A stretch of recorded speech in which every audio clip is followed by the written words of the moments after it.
following the pathway of avoiding sin. Look at verse 12. Forgive us our debts. What? Forgive us. When Jesus instructed us to ask God to forgive us, it's a declaration that we believe that we've sinned. His laws have been broken by our choices. We confess He's the one in charge and we're not. We're sinners. He's holy. We sin against Him and others. And only He can cleanse that away. That's what this pathway of avoiding sin is. A decreasing frequency of sin, an increasing frequency of avoiding it by His grace. You say, how do you do that? Titus 2.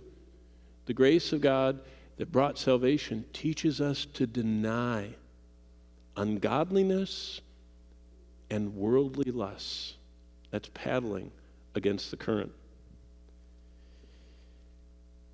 Each day, I need to say that I choose to lay aside those besetting sins because of your grace.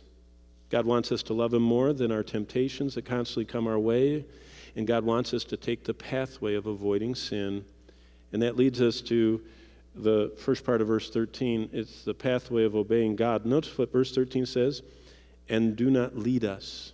Emphasis on lead. If we're being led, it's the pathway of obeying God.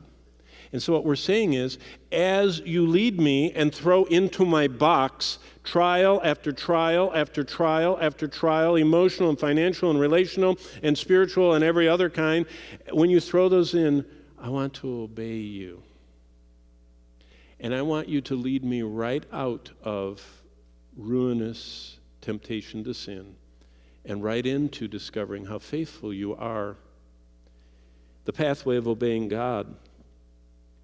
The only way to be delivered from the evil one who prowls around and seeks to devour us is by following the pathway God has given us. We have to obey Him. We follow our faithful God away from the ruinous ditch of yielding to temptation that leads to sin. We follow our powerful God into the way of believing that He is strong, and we stand against the wiles of the devil, which leads us right back to the last half of the verse 13. It's the path of humbling ourselves. It's the path of saying, it's all about you. It's not about me. Thine is the kingdom. Thine is the power. Thine is the glory forever. It's you. The longing of our hearts as Christ followers is that God get all the credit. We want God to get the glory. We want Him to get the honor. As we sang this morning, do your name. That's what we say forever. When we see ourselves in the future around the throne in Revelation 4 and Revelation 5 and Revelation 11, we're doing the chief end of man. We're glorifying God. We're magnifying Him. So each day we make sure our life is pointing at God as our Father. Each day we make sure we're following the pathway of magnifying Him, which leads us to choose to humble ourselves. Humility is a garment we put on by choice each day. The last petition is a choice to clothe ourselves with humility. God wants us to follow the path of humility by returning to the one that we adore His character so much that all glory and honor is due to Him. And so our Father that we focus on is the one that we humbly empty ourselves and bow before. That's the pathway. Jesus wrote it for His disciples. And He said, this is what I want you to do every day. Not mindlessly repeat this, but intentionally say, I need to worship. I need to surrender. I need to follow you.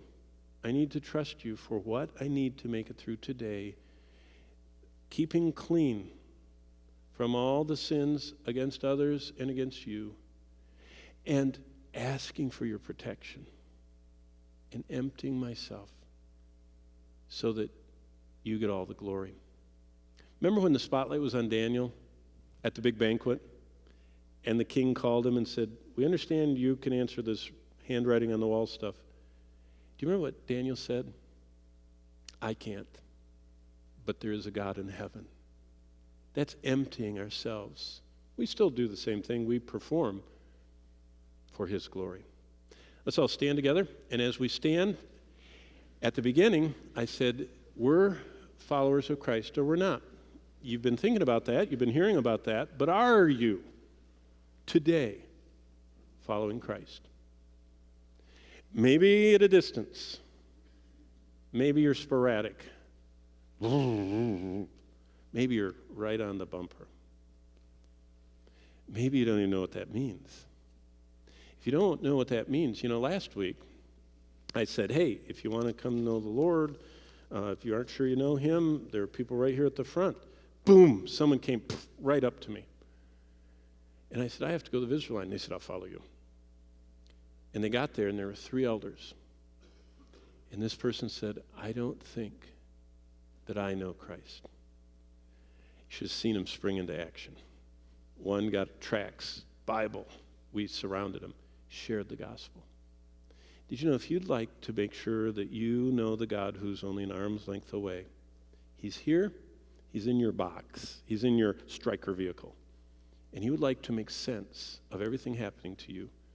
But the first way is to get your eyes opened when you call out to him by faith and say, I'm a sinner, I want my own way. You died for sinners, I want a new heart. And you start coming to know your Father in heaven.